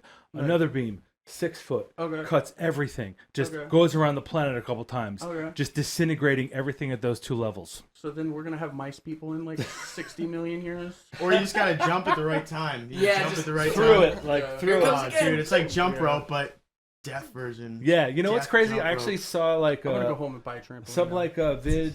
It was like a little cut premiere of somebody's song, and it was a bus getting cut like that. And I was like, hey, they stole my idea. Whoa. I would do Yeah, like anything all to their see heads that. got cut off. It was like a double-decker bus or something, and it just Damn, dude, That's new nuts, Final dude. Destination's looking lit as fuck. yeah, and like one girl Hell lived, yeah. like because she picked up like a pen. She just So gets like up. so she ducked it, and everybody. Okay, on so the- you know what they actually did is stole that idea from Ghost Ship. I don't know if you guys remember that movie. Oh, Ghost yeah, Ship. yeah, yeah. That happens in Ghost Ship. Oh yeah, it does with the At the wire. very beginning, Yeah, yeah. it does. Like, and they're all on the dance floor. Yeah, You guys yeah, ever seen pretty much that. But imagine that around the world That as would some suck. beam, dude. that would suck. Like That'd I'm be a talking shitty just beam. cuts trees, like be every pissed like off, dude. buildings, just anything, just I cuts. think a lot of people would be pissed If they off. be fucked weird, up my drum set, dude. You were What actually if in it was bed, so based, you yeah. didn't die. Oh, he was laying in bed. Oh, dude, that's weird because I just had the what if I was sleeping idea, right? Because if we were sleeping, dude, I think we'd be sweet. You Or if said, anyone's in yeah, a two-story exactly. you said it was building. 2 feet though, right? Yeah. I'd be fucked. 2 and 6. I'd be fucked. Yeah, you need like a king Yeah, size with yeah. double. you No, know. dude, what Maybe that's- what remains of my ass would definitely get chopped off from me just laying in my bed. Shit, now I need a new mattress too. I need to buy a trampoline. I need That's a new like- mattress see, when I like- get home. Like Fuck. ideas like that are like feast ideas. Yeah. You know what I mean? Like just some. Yeah, we effed make up up like shit it's that's- almost like creepypasta. You know what creepypasta is? Yeah. We got a basis between like making our own stories that are just they're non-existent. It has nothing to do with anything, but they're just wild. They're wild. Metal bands screaming about the devil gets old after a while. So we like thinking about scenarios and situations that are outside of the realm of what people really think about all the time. Yeah. Like we love like Lovecraftian ideas of like, you know, something who would look at us the same way that we would look at a cockroach. Or like one thing, we have a song called Psychosis on our album that's coming out. And I expressed an idea to my vocalist about, all right, so for all intents and purposes, Danny, how old are you now? 21. Okay, so you've been alive for 21 years. Hypothetically, you've been blind your entire life, okay? And it's just like a little simple fix, and your doctor's been telling you since you were 7, hey, like, this is all they need, but I think one day they'll be able to do it, but you just hold tight, buddy. So you go in for your physical, and your doctor's like, hey, man, guess what? Today's the day, man. We have you booked for your surgery in 2 months, and we're going to make you see again. Are you serious? Yeah, dude, My parents know? Yeah. Oh yeah, my gosh, dude, yes. everything's set up, Yes. dude. We already called your Yes. parents, your insurance Hell covered it, yeah. everything's awesome. We're good then. We're going to break down how fucking terrifying that would be. Can you imagine opening your eyes for the first time and seeing everything and how ridiculous that would be? Oh yeah. Can you imagine looking at people and not being able to see what their facial expressions mean, not being able to like read body language? Can you imagine thinking that humans looked a certain way your entire life and then you open your eyes and all of a sudden you're like, holy shit, they're way more red and squishy than I thought they'd be. And then seeing me, you'd be like, what the fuck is he doing with that mustache? Dude. So Dude, you're ugly how dude. long would Well, that's you... an artist thing. Yeah. that's So okay. how long would you walk around like that until you just started closing your eyes again to be comfortable?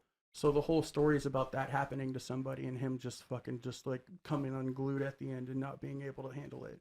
Like It goes much deeper and darker than that. It does. He's telling you the G-rated version of the story. It turns out humans look way more delicious than he thought they would, so he decides to eat a whole bunch of them at the end. But that's what our vocalist does. You throw him clean ideas and he hits them the fuck out of the park. So that's a song? That's a song? Yeah, that's one of our song That's stories. gnarly. Every song is that deep and dark and fucked up. Yeah, and they all explore a narrative. Some and all Black of Mirror that type fun shit. So when creating a song, do you guys just get together and just like riff up ideas? Yeah. I mean, That song actually came accumulation. out really... Sorry, Nick, I cut you off like a big dick, dude. No, it's just an accumulation of everyone's thoughts and everyone's ideas, and no one says, no, I don't like that idea. They say, hey, maybe do it like this. Or Derek will come in and be like, I think that part should go dun dun dun dun Yeah. dun dun. I made a dun, dun, meme. dun, dun, and then we're like, sick, Yes. dude, that's a fucking great idea. Shut up. No, he'll just go that part. He'll go that part. You should slow it down to make it go jun jun. Yeah, jun. we literally memed them. I That's put a meme, what and he it's like, says. if this song could go dun dun dun, that would be sick. That's like, I memed them like that. Literally every song is that. But I mean, that's why he's the vocalist, and that's why we play the instruments. But Yeah, we're working on him being media ready. We love him very much, but we don't think he's ready to speak on microphones in front of people yet. We actually think there's 12 he's of him. totally ready. Yeah, He's totally ready. He might be ready. I want to make sure that all of the Derek's are ready. Yeah, Because, no, yeah, we need to we line feel them we like all have a up. theory. Yeah, we have a there's theory theory that about there's- They're Derek. all at Area 51 right now. Yeah, Only that's one what they're is gonna here in find is a time, bunch of Dereks. so- Yeah. We have a theory that like when he goes home, he like pretends to drive down the street, and then it like his camouflage goes up, and he flies to his nest of Derek's. Yeah, and his parents aren't his parents. They're just Derek in skin suits that look like his parents. And they're really bad at communicating with one another. Yeah. I'll have full-fledged conversations with him about things and then talk to him about the same thing the next day. And he'll be like, what? And I'm like, are you fucking kidding me right now? I think they're really bad at communicating with one another. They don't But he talk also about it. makes up for it in pure, unadulterated, ridiculous talent. And that kid sounds like a fucking alien because he is one. Yeah. So there's that. But we're dealing with that. It's cool. It's a duplicitous edge that we're walking on at all moments in regards to him and his sanity in relation to this music. So yeah, His sanity is questionable. His sanity is definitely questionable. I He think he doesn't might think so. actually be the devil. I don't know. I just don't think that he would be, a ridiculously malice, hate-filled, ridiculous person if he were here. I think he'd just be a Derek. You know, on the topic of who is here, Brandon and Colin are both not here, and I Oh like to yeah, give our both two guitar players. super duper shout outs for being amazing. Yeah, dude. Yeah. These Guitarists. kids are fucking great. And they couldn't make it because they're doing what they do, but we wish they were here and maybe they'll be invite here. us back and we'll bring They'll them be and here. we'll be a huge feast party. Yeah. And a feast of both Oh, of you. wow. Yeah. They We'll have to are. bring it to the living room. It'll bro. be the Yeah. podcast of the. They are Antipathy. almost the all stars of Feast at the moment because we went through some troublesome times of band members. Like it hasn't been the same band members since the beginning of the band. Oh, dude, we cycled through A couple ridiculous people, amounts a couple of guitar different players. people. Yeah. There was a number, but I mean, like some reasons aside, they picked up these songs within like 2 months to play this first show. Yeah, So one of them actually exploded before, and we haven't heard from him since. yeah. His fingers are He still poofed. melted. Yeah, he melted his fingers off. But still, I mean, at the same time, that's like they picked it up, and I'm proud of them for that. It And happens, dude. It's we a made the lot of show shit. happen. It's a lot of shit to pick up, dude. Yeah. Fuck, Lord knows I've almost washed out of this band like fucking 5 times, dude. I thought this was gonna be a chugga-chug slam band, and now it's a yeah, chugga-chug chug chug chug chugga-chug chug Yeah. chugga-chug chug chug chug chug band. And I like that. It's cool. Yeah, it's making me a better musician. It's not It's just badass. like this with the left hand. It's more like how impressed can you make the audience with your right hand? Yeah, I like that. You know, more like a Monuments John Brown type of avenue. We're more about dynamics than technicality. and the counts Yeah. are different. So say you got like your normal band would be in all even numbers. We do a lot of odd numbers. So the time transitions will mess with your mind. If you listen to it close enough, you're like, wow, I didn't know they're going to change right there. And it's like, it's just one of those Which is things. exciting for the listener because you have no idea what's coming next. But as a musician who's learning it, I like it Yeah. though. I like it. Yeah, It's the fucking sweet. sporadicness when it comes to the way he plays drums, I fall in love with. Yes. So, and I can write riffs around that stuff he does all day long. So, I'm like a book of just play something. I get super stoked off it. That's Yeah. crazy. It's pretty sweet, Yeah. dude. It's just good being able to find a mix of people that you mesh well with, and being able to just like actually sit down and make something without wanting to fucking kill each other. We never ever get tired of one another. We always have ridiculous, unadulterated, 100% open communication at all times. We've never even had an actual argument with one another because every single time it even like comes to surface, we nip it in the bud and Besides talk when about it he and communicate raped it everybody immediately. that one time, but we will let that Well, go. that's not my fault, dude. Learn how to smoke DMT. Sometimes you got to do wild things to get your buddy out the hellhole. I didn't have to put a finger in there, but I did. It happened. Sometimes I didn't have a smelly salt available, so I had to do what I had to do to stimulate you into consciousness again. That was good. I feel like I'm at a different level now. Yeah, you know? only got like 2 knuckles, dude. You're fine. That's Two nothing. knocks, dude. Yeah. Two Usually knocks. people get 2 or 3 fingers, bro. You're Oh, fine. damn, dude. You're good. You're good. Damn it, dude. Fuck it, the whole fist next time. Oh my Dude. god, that's so much. Work your way up there, dude. That's not good for you. That's not good for you at all, dude. It's terrible. So to like mold the band into what you have like brought it to today, did that take like the weeding through certain people? Was that typically like they fell off, or was that like you noticed they weren't working, so you had to go to them and say, hey, listen, and have that difficult conversation? Yeah, that's happened. The It's just a difficult mix of both. conversation sucks. Yeah. We've had to have the manager talk. Yeah. You it know, happens. But it's But- basically just like how much you could tell when someone's involved and you could tell when someone's not involved. And it's like Yeah. we are all fully involved in this, so it's like who will keep up with it and who will show the same passion that we do. And it's like not the same kind of genre that any other people are used to playing at. You know, like anybody who joins this band is going to be in a position where they're playing something that they're not used to playing. And you having the ability to like overcome your innate, want to think you can't do that and push through that is super important, because not only does it show that you're dedicated to the project, but you're dedicated to yourself. Yeah. You're dedicated to yourself as a musician, and when you put both of those on a table and slice them up and fry them up together, that's success, dude. Yeah, and that's what it So- sounds like you guys all did too with the band as well. Yeah, and also like most of the members of this band has been doing this shit for so goddamn long, it's fucking ridiculous. Like he's been doing this shit since he was a little jit 3.0. I've been doing 16, this 15? shit. Yeah, I was about 15 when I was Yeah. in my first band and played my first actual show. So I 15 mean, is like, about the age. yeah, dude. So shit, it's been like 14 years for me. It's been that Yeah. many years for him. 14 years You're of lucky. playing in my You're- garage. Yeah, Nick, Just you're myself. you're lucky, but you also Since had you're that time 14? of isolation. Yeah, You didn't- 14 seems to be the yeah, magic number. yeah, but like you didn't have When to I was deal with the 10, bullshit. 11. Oh, yeah, oh, yeah, but no. you didn't have to deal with the bullshit of like dealing with bands the whole time. You got to spend that energy just making yourself a better Yeah. musician, and honestly, No, that 'cause puts I knew. you in just as good a position as Yeah. any of us, because your slate is clean and blank Yeah. and puts you in a fucking awesome creative position because you get to mold yourself out of this music. Yeah, no, I've been Which- molding Yeah. like some black mold, dude. This is I'm actually- taking like a skill set that's not molded for this at all and stretching it out around it and making Nick is it turning work, and into like it's fucking awesome. Skeletor, like just that he is a fortress. It's his drums. He's They're starting to just- look like a you know what I fortress mean? at this point, dude. Yeah. Well, it is pretty crazy about my drums. It's like I've had the same drum kit for 10 years, and it fits this band perfectly. It's red and black. The colors coat with our logo. It just looks like a drum set that would be in this band, and it's just kind of crazy to think that like 10 years ago I bought this drum kit with no rhyme or reason to why I wanted it and wanted those colors, and then it just fits with this band It all all makes that time sense. later. Yep. Pretty crazy. Yep. It It is. was like cool, a man. precursor. Yeah, it was a precursor 10 Yeah. years ago. It all We fit played- in perfect, man. Like I feel like if all of our lives were like a week out of sync with one another, we wouldn't exactly be in the position that we're in right now. And it's That's cool, the kind of man, band we because, are. like, Fucking pat each other's foreheads when they're we sweating. do, dude. We Yeah. take care of each other, and I like it too, man. Like I like how like willing we are to work with one another. There's never any spatters about like who's paying what or what's what, because like all of us have been doing this long enough. We know what it takes to run a band as a business. We know what it means to be able to communicate with one another, and that's like one of the things we can see that if a member's not working out is their ability to communicate first and foremost. Yeah.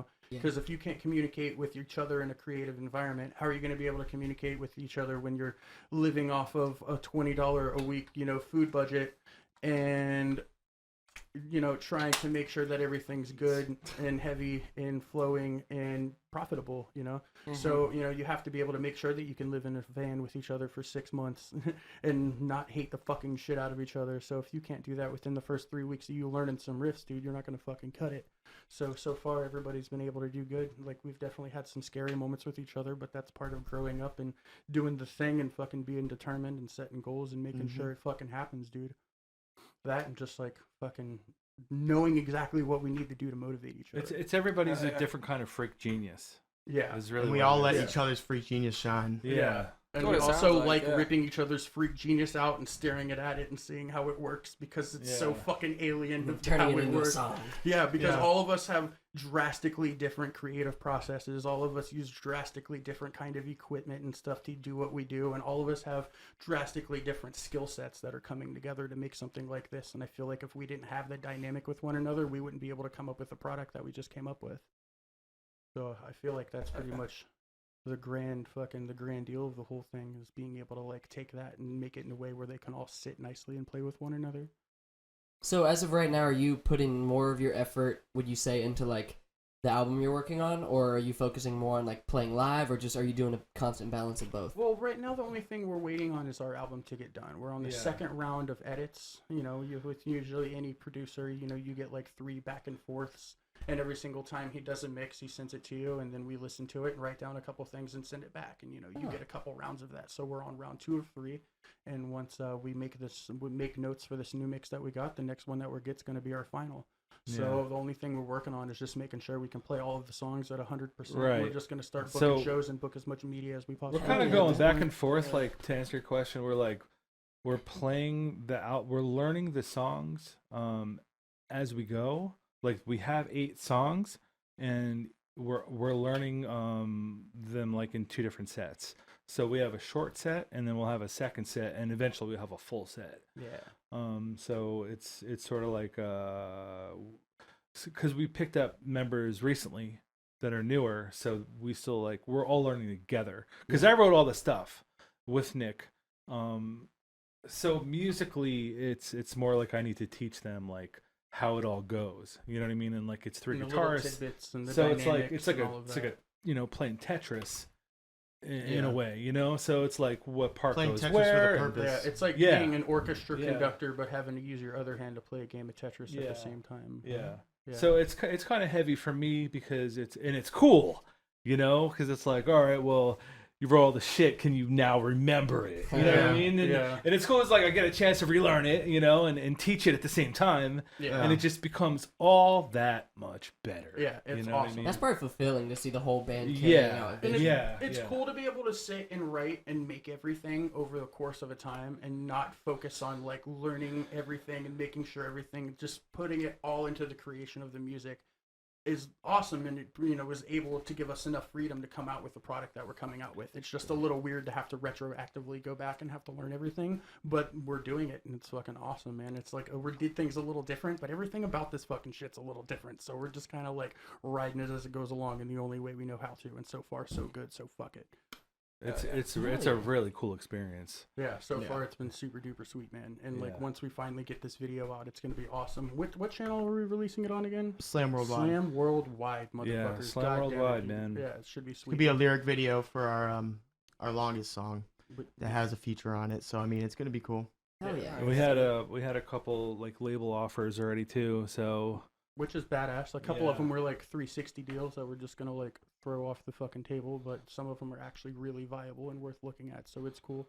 The fact that we can have stuff like that sitting in our inbox when we only Yeah. have one actual single booked and we've only played one show is fucking unreal and Yeah. unheard of, dude. It's So it gives hard us to confidence forget, in what like, we have now, dude. It's nuts. I do forget that like people haven't heard this stuff because we listen to it on the daily, pretty much. I mean, so like when people haven't heard this stuff, even the songs that we have out are different. Like Yeah. we revamped everything, so the stuff that's coming out is going to be new. It's going to be the weight that everyone's been complaining about that are on our page and stuff. It's going to be worth it. We put a lot of our self into this, and the music quality is really high. It's going to be good. yeah, man, And- 776 is gonna bring it to you. Yeah, man. exactly. 1776 1776. gonna bring it, Chris dude. Whitehead, man, is a genius. I mean, Yeah. I could Nick say sounds that. fat, dude. The Yeah, Nick and sounds it's fat, for like sure. a mix. Like we have 8 songs in total, so you know anything about mixing, we had 90 some odd tracks at the end of it, which is insane to mix it all and make it all sound good and beautiful and understandable is pretty insane. I couldn't imagine doing that. And so. for it to tell that story y'all have been talking Yeah. about. Like every song Oh, needs yeah. to tell that story. Yeah. You know what? Another thing I want to bring up too is we do a cover song by a band called Disembodied.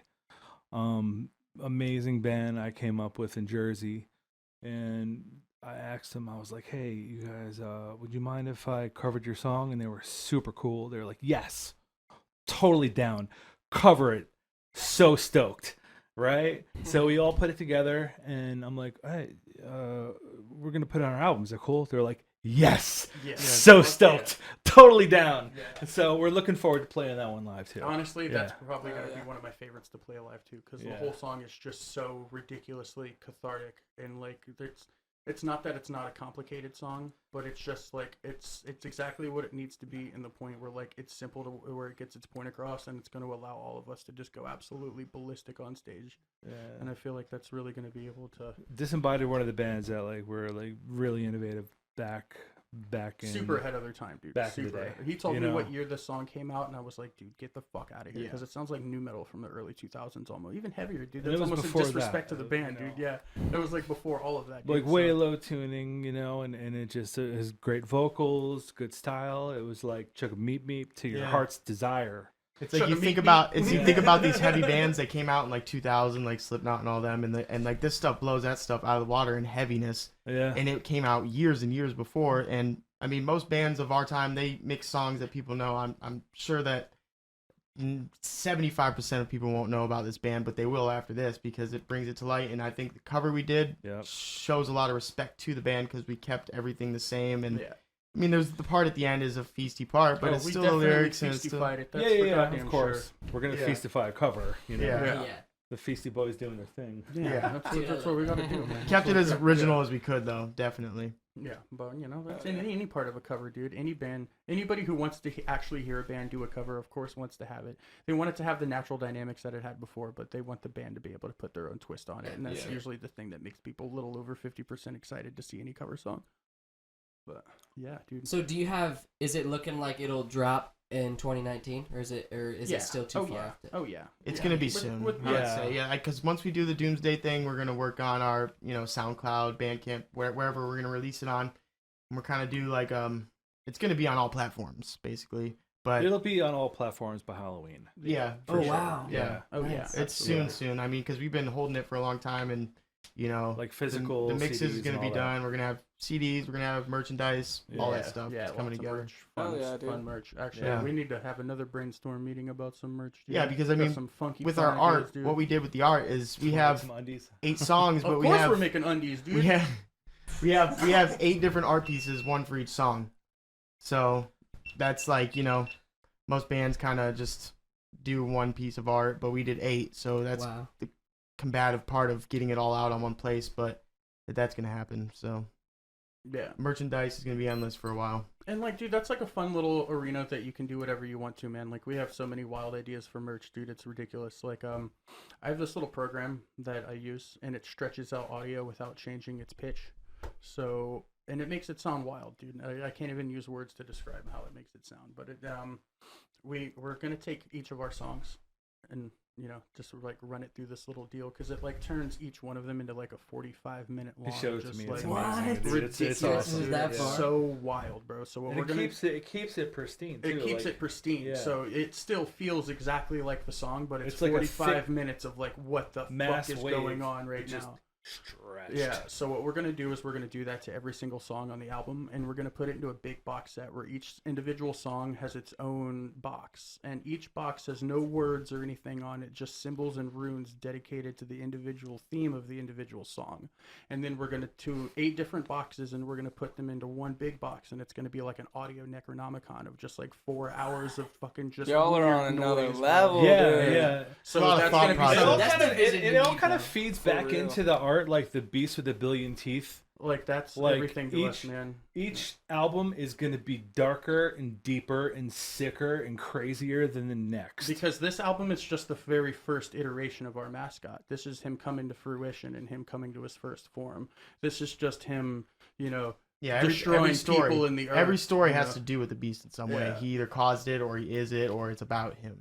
Or the way what he is. He's like technology and the media in order to consume and destroy people and all of that. Like, it's awesome. And then every single CD we release, he turns into another bigger, more disgusting, more incredibly ridiculous form. So this is just his first one, and it's awesome. And it's cool because at the end of the album, you think that he's everything and he's destroying everything. And no, this is just Earth, and this is his first little deal. I couldn't help but to think, since you're an artist, it'd be cool to see your rendition of our Beast with a Billion Teeth. Oh, that'd be If so you We're could not do even one going to for show us, you a that'd piece be of so art. dope. We're not going to show you Yeah. what he actually looks like. I'll Yeah. listen to the music, Yeah. just describe it Yeah. to me. Just Yeah. think like Yes, just think yes. like a worm with just teeth, and it's I'm forever going to do teeth, Yeah, right? yeah. And Like you remember do you remember Doom? You remember like the Yeah. big red caco demons? Yeah, Okay. I think so. So have you ever seen inside of like an infinity mirror? Yes. So like it like looks Just like it goes forever. in forever. So Yeah. it's almost like a big one of those, except it's all mouth and his teeth just go forever. And as many eyes as you would like to put on him. He has Dude, I'm gonna he try to has do that. different we've had levels talks of eyes. about each tooth being a black hole too. Yeah. You know, like yeah. this is Every an single one. interdimensional demon that's just Yeah. insane. Dude, I never can't thought imagine of. the talks Never y'all thought of had. type stuff. Yeah, For so sure. then, They're then wild. like that's the They're theme wild. of it, you know, like he's a fourth dimensional creature that got Right. stuck in a third dimensional world, so he needs to consume as much as he can in the third dimension in order for him to break the space-time continuum, in order for him to break through and go back to the dimension that he came from. But in order to do that, he needs to consume everything, and we're his only friends here, so we get to watch him do all of it. You need to It's friend the pretty beast. cool. We need to tell a story with our ridiculous sound. Yeah. This is telling a story. I can't even understand what he says. I can hear people saying it now, dude. I'll give everybody that a dollar too. who says that. I mean, What we does he do. mean? There's a But beast. what does he mean? Why does he have so many teeth? You don't need that many teeth. Well, he does. You can't chew on an earth with 12 teeth. You need 1 billion. Man, I'm so into like horror and fantasy and Oh, like yeah. and Oh, absolutely. all that This stuff. is so where it's the cool. band lives, man. Yeah, that's where Dude, we I all love come it. from, dude. Because like It's a horror movie musical. Yeah, that's what I meant by I've like the explained it ambience and before. stuff. Is like we literally the sound we went for is like it tells a story with just the sound. So Yeah. like you're gonna feel the way that, however it hits you, you're gonna feel if you listen to music that way. Like you're gonna feel a certain type of off put by what it is doing. You know? It's- Kinetically, yeah, yeah. kinetically, Yeah, because it's the sounds we use are yeah. mostly uncomfortable, but they're sounds. And then we do go for musical. We do go for the musical aspect. Is it's not just all sound. It's Yeah. it's definitely well thought out and well put together what we did. and each song is like a very, very, I guess I'm trying to think of the word. Like it's very on purpose. Every song makes you feel a very specific emotion, and it's Yeah, designed it's to all do calculated. that. Everything is a I've heard the word calculated roller disaster coaster. piece before that kind of would fit this. Oh, it's definitely a disaster know? piece. That's for damn sure, dude. It'll make your fucking girlfriend uncomfortable. Just Yeah. you wait. Yeah. Show it to her. Get a love interest. It would and show her either, one of our it would songs either and see trigger how long anxiety before or she's like, cure anxiety. Yeah. Which, if you think about that, that's pretty crazy. It might cure anxiety. But like that's where it comes from, dude. All of us just taking all of that crazy, gnarly, negative shit and just funneling it into this band for the past year. Dude, that's And what you art's take all fucking about. like 6 wily bastards like us and funnel all of that energy into one fucking instance of Reaper over the course of a year. You're gonna get some wild shit, dude. So I'm happy. It's fucking awesome, and it's cool too, cause like, you know, a lot of people like know who we are through and through and don't expect shit like this to come out of us. So they listen to it and they're just like, "You guys made this? What the fuck is this?" And I respect that. I like that we can make people feel like that, and I plan to make a lot of other people feel like that too. Hell yeah, man. Hell yeah. Because, like, you know, I want other people to be able to feel the way we did while making this. Because, you know, it's catharsis. You know, people just don't listen to metal and want to go murder people. You can think about murdering people when you listen to it, but we just want people to feel the way It's we crazy did. because we would make you feel like you're on DMT if you're only on Molly and you listen to it. Making your brain channels cross, making your neurons cross streams, bro. Yeah, it's pretty dope, dude. So the last thing we'll get into, because I told you this beforehand, so Yeah. you could think on it. We ask all our guests if they have any. It could be a ghost story or like paranormal activity story or just Oh, something dude. extraterrestrial man. that you can't Yeah, explain. Yeah, I have. That could start an I have- hour conversation, Yeah, let yeah, alone, but we will keep it. Yeah. narrowed That's down triggering to the me right craziest there. one. The most blatant one that I've ever had, like, me and my mom lived out in the estates in Naples, and like there were a couple instances where we're like, all right, no, we're never explaining that. Like we had, you know, a big empty, you know, kitchen that didn't have any tables or anything in it. It just had counters around it, Yeah. and we had like a 9-pound fish bowl with like a betta fish in there. And we're just sleeping one night, and all of a sudden we hear a crash, and all of a sudden it's in the middle of the kitchen floor, just fucked. And there were no animals or anything in the house, and it just happened. And we have no idea how the fuck it happened, but that The wasn't beta even. fish tank? Yeah. It was just smashed in the middle of the fucking kitchen after it was like sitting in the corner, like 3 feet away from the edge of the counter.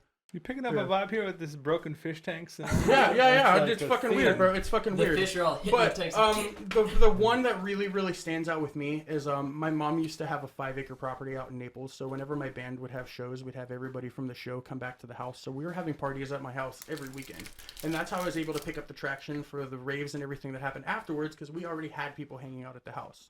So this was like before I even started doing or enjoying substances in any way, shape, or form. I was still the kid getting made fun of for not drinking or smoking pot all the time. So the party ends and everybody goes back to my mom's house, which is like, you'd walk out and you'd walk through my backyard, and we had this big like field that was back there. Mhm. So I went to go walk back into the field where the fire pits and everything were, and I had a flashlight, and I could hear somebody walking in front of me like 15 feet away. And like you walk up to where the fucking clearing is, where all of the fire pits are, and it's lined with like palm tree bushes. And I had like this was probably like 2008, so like smartphones weren't necessarily the crazy everybody had it kind of thing. More like a QWERTY thing. Yeah, I had like a pocket PC Windows phone that had a flashlight on it. I thought I was hot shit, so I turned on my smartphone's flashlight with my gay little stylus and fucking was like pointing it in the woods in front of me. And I saw 2 red pairs of high top Converse take a step, and then they went to the right out past one of the palm bushes, and I walked right up 2 seconds after I saw the feet walk in that direction, and there was no one fucking there. And my fucking face turned right the fuck blue, and I walked right the fuck around and went right back to my house, dude. Because, like, dude, I've done hella drugs, dog. I know what it's like when I'm It sounds like hallucinating. you got harassed by one of the Bloods. Like, no, bro, it's fucking wild. My Because I was, face turned blue. because like my mom was What's like, going make sure on? no one's Pull out there. up. I don't want anybody fucking passing out in our backyard again. Okay, make sure no one's out there. So I walked up and I was like, yo, dude, no one can be. Whoa. And just like that was like the Jeez. single, because like I saw them take 2 steps, and as soon as they fling my flashlight up, he went behind the palm bush, and I walked right up, and there was just no one fucking there, dude. And like, dude, my mom has found bums and shit in our backyard before when I was like a little fucking kid, but nothing like that recently, and there was definitely no one there, dude. So Before Nick tells That's something crazy. incredible, I have a little story I could Okay, share. yeah. All right. Because he's been up and down the block of insanity. His stories are awesome. Yeah, I was working with my uncle once, and it was at Con Edison in Queens, across here from Manhattan, like across the river, I should say, not street. That'd be a pretty funny street. Anyways, we were cleaning up a mess, and I had to help him. He worked for a company that like cleaned up like sewage and stuff, and there was a spill at the plant, so he needed to come and bring a truck over and get a hose and like vacuum out all the stuff that would collect in the basement. And during that time, I was like, this is too like toxic for me. I'm bouncing. I didn't want to work like in that crazy mode, so I left and I walked all the way up to the roof of the smokestacks of Con Edison. And when I came back down, jumped in the truck with him. He's like, "Where the hell were you?" I was like, "I just had to go for a walk. Sorry, I just don't have the right equipment to do all the stuff you were doing. It's like pretty toxic, right?" And he's like, "Well, you're an asshole. Like, don't leave. I'm paying you to stay here and help me." Oh, sorry. So I look out ahead of me and I see a pickup truck coming, and it's 2 guys. One guy's driving. You're in the driver's seat. You're in the passenger seat, and between you in the back seat of the pickup truck is just this pure black shadow entity. And he starts waving at this. I'm just like... And so I basically saw a shadow person. And it was the first time I've ever seen a shadow person. wild. Yeah. Were there any So- methamphetamines involved? No. Okay, No just making sure. methamphetamines, But The last time I heard the word shadow people Yeah. was somebody asking me to smoke meth with them, and they wanted to see the shadow people. Shadow peoples. I said no. I'll just go ahead and just put that out there right now. I said no. I've never done methamphetamines. That was a pretty crazy time. That's crazy. His story is probably better. Well, I have too many to go over. To Hit him with the heat, Nick. He used to Alright, live in okay. like the Area 51 area. Yeah, I did that too, and I saw some things out there. That was more or less because every home there was over 60 years old. But I'm gonna keep it local. I'm gonna give you a local ghost story out of St. Carlos Park. All right. Oh. So I lived in this house up until I was 5 years old. Everything that happened in that house, I didn't know what a ghost was because I wasn't 5 years old yet at the time. No one tells you what a ghost is when you're that young, and no one's, you go to your parents. I didn't even think about it. I thought I was the only one seeing these things. So, I mean, I'll give you a story out of it. And basically what happened was I remember it clear as day, too. I was probably 3 years old, and I was sleeping in my sister's room at the time. She had bunk beds, and I remember it so clear in detail. One of the haunts or the spirits that was in this house was like a big. What I saw was like this big hairy beast. Like it looked like Bigfoot. Literally looked like Bigfoot. It looked like Evan if he had hair on his entire body, like his entire body, face and everything. Dogs have beards all over, bro. So I remember sitting up straight up in my crib. I was still in a crib at this time. I remember sitting straight up and watching it come in the room. It comes in the room, goes in the closet, and every single thing in the closet shoots out. And that's actually happened. I can attest. My sister could attest for you. That is gnarly. So basically that, and then I have a million other ones, but that's all I'm going to share for right now because it gets pretty wild and it brings out a lot. It brings a lot of stress back into my life talking about it, even because it was super agonizing to go through, and especially not know what is happening. I was so young, I didn't get it. Yeah. So but that's out of San Carlos. That was a house in San Carlos Park. Yeah. That's crazy. Damn, that is fucking wild. Yeah. Holy It shit. explains how you remember it too, because that young, I don't remember shit from when I was. Yeah, no, it made me remember. Yeah, up to, you like, only my first remember, like, Christmas the highs how and lows. Fucked up it was. So Yeah. Is San Carlos like a hot spot for hauntings? I don't know what it was, but we had a shaman come in at the end and to handle it, and he told us we it need was to call somebody. Yeah, it was a box of crystals that we brought in the house. Like crystals, the little, like I guess it was a box that we brought in. One of them held these negative energies in it, and it released into our house, and then like we got it all, like whatever they do, they burn the incense stuff. We had to leave, but when we came back, all the doors and windows were open, and there was like a black crow flying in a circle around the top of the house. Holy shit. Yeah, dude. That's gnarly. And we were gone. Like they didn't open the windows, the doors. Yeah. We moved out of the house. What? When That's I what turned they gotta 5. do in horror movies. Whenever Yeah. you get the Gnarly. person, it's like, Yeah. I'm gone. It got to that point. Like You gotta stick around for so long. Like, You Your need family's you on need the a right ghost hormones about whisperer. it. yeah, bro. straight up. We could be based on on those true ghost story. shows. It's crazy, and I wouldn't say like there's people that don't believe in it and all that, but it's real, and it's only perceptible by people that like young kids, because I don't know why it's a connection, but they can see things like that, and some people just have it. But I mean, it's not many. It's few and far, and I don't know what they are or what it has to do with, but it happens. I don't think without these dark stories, Beast of the Antipathy could be us. Yeah. Yeah. We would be some Got to. other punk light pop band, but because We'd be of making the synthwave. darkness in We'd our be past, synthwave.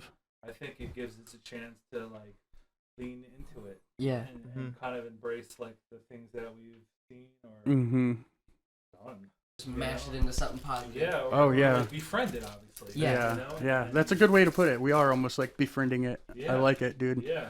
I'm not a Satanist, but I definitely play cards with them the first Thursday every month. It's pretty sweet. I like it. Oh yeah, aliens are real too. Yeah, they're yeah, super for real. Dude, For sure. I lived in Arizona in the Mojave Desert, and I did see a few things, nothing insane, but at one point there was this, I have a picture of it somewhere. I basically, what I could say is like a UFO crashing, and like later, I don't even know if I should talk about this, like later, like these SUVs coming through the one main road and just fucking like having a police escort and then saying it was space junk and all this shit, but No wasn't space way. it's junk. a call of space No peanuts. Yeah, like the black SUVs definitely showed up, and I mean I was 50 miles from Area 51, so Gnarly. Damn. and all the people that are trying to raid Area 51, I wouldn't try. Someone's it. gonna die. Someone's I gonna went die within, for sure. I went within bet a money. mile of Humvees, and they have Humvees out there Yeah. waiting, bro. I just can't wait for Ain't the. no amount of people getting through there, and it's not worth it. I just I can't don't think wait. there's anything there, but I think it's an absurd idea to even rationalize. Oh, but people are gonna rationalize it. Fuck yeah, they can. Especially if they think they're gonna get famous afterwards because they're stupid. No, Dude. the government doesn't care. No, fuck no. They're Dude, gonna I shoot guarantee Jake anybody. Paul's going. Yo, Probably. You wanna Oh bet? yeah, he goes everywhere because he's a fucking little whore of the attention, fucking- dude. The army is paid to protect and serve the national monuments, and I Yeah. guess that could be perceived as one, and that's a terroristic And act. just fucking trying a to raid bunch something. of weebs storing Area You wanna- if you 51. wanna It's prove freaking something- now, cleansy. hundreds of miles away from it, there's already going to be some. Yeah, dude. preliminary Yeah, things. yeah, for dude. sure. Just- Doing it anyway, yeah, so- dude. People can't Exactly. even get to the Hollywood sign anymore Yeah. because of how protected it is. Yeah, hell yeah, Exactly. dude. Because people They kept don't spray want you to painting get there. wieners on They're it. serious about it. It's a government facility. They don't fuck around, dude. Yeah. Yeah. And if you got there, what are you even gonna do? Like, they're not gonna Right. give you answers. If you want answers, go to a courtroom with 1 million people. That's what you need to do. I just Pick can't a wait legislation. till someone dies, and then like the people who made. Someone's going to. Oh yeah, but then the people who made the event are gonna be on like the Ellen show afterwards, and Oh, yeah. it's not gonna be. It's not gonna be like wow, you've really made a cultural phenomenon. It's going to be like 4 people died and it's your fucking fault. How do you feel about that? Because, like, that's how our fucking Fox News, CNN bullshit is. It's not like a bunch of fucking weebs stormed Area 51. Someone died and you thought it was a joke. How do you feel about that, having to live with that for the rest of your life? Like, I can hear it and see it now because that's the fucking system that we live in and the people that are around us. But what if? Like, what if a million plus people actually do go? I so wish What we if? lived in that universe. You know what I mean? I so wish we lived in. We live in the And, dark like, timeline. Remember, there's Sean? only We've had so this many conversation. people, you know? Yeah, people aren't that awesome. People aren't going to do it. People are not going to fucking do it. Well, Fuck yeah, guys. Jeez, we could have a whole podcast just on talking about extraterrestrial stuff. Yeah, man. we could. That's interesting. Yeah. Because like me and Danny, like we believe, we just don't have any like stories. That's why we ask everyone because like yeah, I have a few small sightings, like the orbs, the light orbs. I saw them traveling at a high rate of speed and cutting. I actually have some pictures I'm going to show you guys after this hell yeah, let's do of it. some things that might blow your mind. Man, every time I've seen a UFO, I've been on yeah. acid. And so I'm pretty sure I was just These on pictures acid will and blow didn't your see a mind. UFO. You're going to rethink what a UFO may even be. No. Yeah. I know how they work, but that's a different story. These motherfuckers are going to throw salad colanders in the fucking sky and take pictures of them and tell you it's UFOs. I'm just going to tell you what they're going to do right now. Okay, don't let them fool you. All right. It's been a Dude, fucking this has pleasure, been a dude. party, man. Hell yeah, dude. It's been First, fucking thank awesome, you dude. Thanks for coming out. for Absolutely, sure. Like, dude. Thank you, Yeah, guys. hell yeah. Especially, like I said, we went 3 weeks without a guest. So Yeah. having 3 guests has been. Hell yeah. We've had other people in here, but Yeah. only one person ever on mic. So Yeah. all of you guys being on is really Nice, cool. dude. You hooked it up with the equipment. Hell yeah, dude. That's what we're here for, I'm sure dude. you're gonna give us countless pointers. and you're Yeah, gonna fuck keep yeah, us dude. there. We're homies now, dude. We're Hell fucking yeah, dude. homies now, We're dude. gonna So do DMT after this. No. People who like would love to One probably day. come and check you out. one day, dude. Yeah, definitely. Yeah, And hell for yeah. sure, if you actually do want to come skate anytime, bro, like Yeah. I have a group always. chat on Instagram. I keep Always. a lot of local people. Anytime we set up the ramps, I hit up the group chat and just say, hey, if Sick. anyone wants to come Awesome. down. Okay. Fuck yeah, dude. Really. Yeah. And then I got these for you guys. I don't know if y'all are into Beetlejuice. but I did make fuck you each yes. a canvas of Holy Beetlejuice. yeah, shit, dude. dude. That's Fuck. it. Oh, fuck. Sorry, Breaking bro. everything. No way, dude. Bam. Dope as fuck. Bam. I've been Beatles. I'm gonna keep this You know who's next okay? So one of our to my guitarists, desk the lead until the day I guitarist, so die. to speak, Tight. has you know those little things they sell in the boxes at gas stations, the little characters. This Yeah. is so He's got fucking cool. Beetlejuice on his amp. What? So I feel like Yeah. he's gonna definitely Yeah. appreciate the fuck out of these. Yeah, and- bro. Do what you want with it. I painted them today. They still probably smell like the seal. It's so good. Delicious. Yeah, Brandon, he loves Beatles. He still loves these, dude. We'll hang these up in the feast house. Hell yeah, dude. All They right. will be on the wall. This has been episode 19 with Feast of the Antipathy. 3 out of 6 members. Hell yeah, Feasty The Boys. Feasty Boys, dude. This has Feasty been Boys. fun. Watch out! Their new album's gonna be dropping soon, and you said September 7th is the show. Yes, sir. At, Sarasota Sky Bar? Skybar, Scumfuck, Dealey Plaza, Nail Wound, all them motherfuckers, bro. All of them. All of Hell them. yeah! You got anything you want to add to the outro, bro? No, dude. Yeah, you pretty much got it. Thank you, guys. Hell yeah, dude. Fuck yeah. Love you guys. Hell yeah. Thank you for listening, and tune in next week for another splendid episode. Hit him with that outro, Biscuit.